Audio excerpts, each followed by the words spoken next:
اہم موقع پر ہندو مذہب میں لوگ جانور ذبح کرتے ہیں، اور تاریخ سے یہ معلوم ہوتا ہے، کتابوں سے، کہ ان کے جو مذہبی دیوتا ہیں، دیوتاؤں کے لیے بھی خاص، دیوتاؤں کے لیے خاص قربانی کے جانور بھی متعین ہیں، یعنی فلاں دیوتا کے لیے صرف یہی جانور قربان کیا جائے گا۔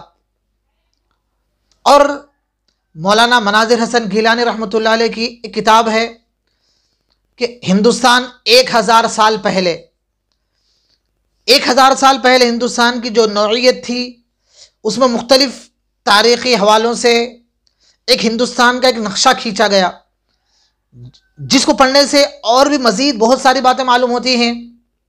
یہ بات بھی معلوم ہوتی ہے کہ اس زمانے میں لوگ، ہندوستان کے لوگ، صرف جانور ذبح نہیں کرتے، بلکہ اپنی اولاد کو بھی ذبح کرتے تھے، اپنے معبودوں کے نام پر، بتوں کے نام پر اپنے بچوں کو بھی بھینٹ چڑھا دیتے تھے۔ اور بچے تو بچے، بعض واقعات اس میں ایسے بھی ملتے ہیں کہ خود بعض لوگ اپنے معبودوں کے نام پر اپنے آپ کو بھینٹ چڑھا دیتے تھے، خود اپنے آپ کو ذبح کر لیتے، یا معبود کی خوشنودی کے لیے پہاڑوں سے چھلانگ لگا دیتے۔ تو بہرحال یہ کہ محبوب کے لیے اور معبود کے لیے جانور ذبح کرنے کا رواج اور قربانی کرنے کا رواج یہ کوئی نیا نہیں ہے، بلکہ تاریخ انسانی کے ساتھ ہی اس کا سلسلہ شروع ہوا، اور اسلام میں بھی اس فطری جذبے کو باقی رکھا گیا۔ جب آپ صلی اللہ علیہ وسلم مدینہ منورہ آئے تو آپ صلی اللہ علیہ وسلم نے اہتمام سے قربانی فرمائی۔ ہر سال آپ صلی اللہ علیہ وسلم جانور ذبح کرتے تھے۔ البتہ اسلام کا یہ احسان ہے کہ پچھلے زمانے میں لوگ مختلف چیزوں کی قربانیاں دیتے تھے، مختلف چیزیں بھینٹ چڑھاتے تھے، آدمیوں کو پکڑ کر بھینٹ چڑھا دیتے تھے اور اپنے بچوں کو بھینٹ چڑھا دیتے تھے۔ اسلام کا یہ احسان ہے کہ قربانی کے لیے اس نے بس چند جانور خاص کر دیے ہیں۔ یہ احسان ہے کہ چند ہی جانوروں کی قربانی اسلام میں مقصود ہے، اس کے علاوہ کسی جانوروں کی قربانی اسلام میں پسندیدہ نہیں ہے، اور ان جانوروں کی قربانی نہیں ہوگی۔ چند مخصوص چوپائے اسلام نے قربانی کے لیے خاص کیے ہیں۔ بہرحال قربانی کا جو جذبہ ہے وہ فطری جذبہ ہے، اور فطری تقاضوں کو نظر انداز کرنا اور فطری جذبات کو پس پش ڈال دینا، یہ کبھی بھی انسانوں کے حق میں مفید نہیں رہا، یہ کبھی بھی انسانوں کے لیے اس میں کبھی کوئی بھلائی نہیں رہی۔ اور اس کے علاوہ اسلامی جو عبادات ہیں، ہر عبادت سے قرب خداوندی کے علاوہ ایک خاص تربیت مقصود ہے۔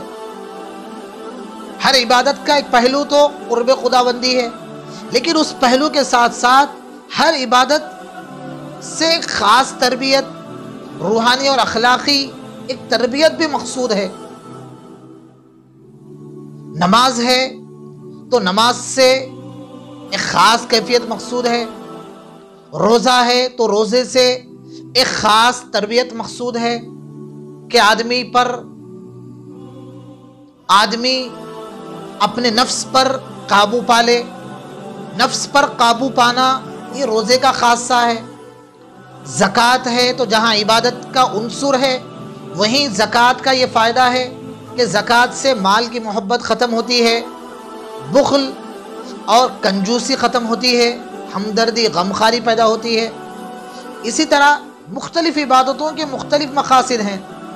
قربانی کا جو مقصد ہے، ایک تو قرب خداوندی کا ذریعہ ہے، دوسرا اس سے ایثار نفس، یعنی کسی بڑے مقصد کے لیے اپنے آپ کو قربان کرنے کا اور اپنے خواہشات کو قربان کرنے کا جذبہ قربانی سے پیدا ہوتا ہے۔ قربانی سے اللہ کے احکام کے آگے اپنے آپ کو، اپنے خواہشات کو قربان کرنے کا جذبہ اور اللہ کے احکام کو سب پر مقدم رکھنے کا جذبہ، یہ قربانی سے پیدا ہوتا ہے۔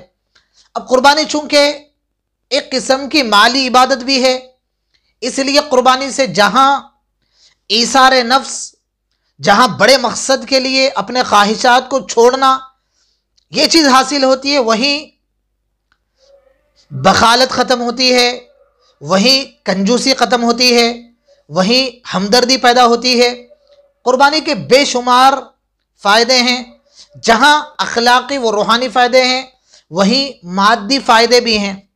انشاءاللہ اس پر دوسری کلپ میں بات ہوگی کہ اس کے مادی اور معاشی کیا فائدے ہیں۔ پر الخلاصہ کلام یہ ہے کہ قربانی خاص عبادت ہے، اور قربانی جانور ذبح کرنے سے جو تربیت ہوگی، اللہ کا جو قرب ملے گا وہ صرف قربانی ہی سے ملے گا۔ قربانی کے علاوہ دوسری عبادتوں سے وہ قرب اور وہ تربیت حاصل نہیں ہو سکتی۔ اللہ تعالیٰ عمل کی توفیق نصیب فرمائے۔